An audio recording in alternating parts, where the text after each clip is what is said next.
जब हलाकू ने बगदाद पर हमला करके खलीफा को कत्ल और हजारों मुसलमानों को शहीद कर दिया, जब यह खबर तातारी सरदार बरका खान को मिली जो मुसलमान हो चुका था, तो इसने कहा मैं इस्लाम के दुश्मनों से जंग करूंगा, चाहे वो मेरा रिश्तेदार ही क्यों ना हो। कुछ बरस बाद जब हलाकू खान का काफिला कफकाज के पहाड़ों से गुजर रहा था, तो हलाकू को खबर न थी कि इसी वादी के पार बरका खान का लश्कर उसका इंतजार कर रहा है।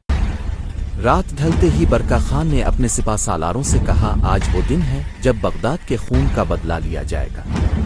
फिर पहाड़ ओ अल्लाह अकबर के नारों से गूंजने लगे। हलाकू का लश्कर हैरान था, उन्हीं के कबीले के लोग उन पर टूट पड़े थे।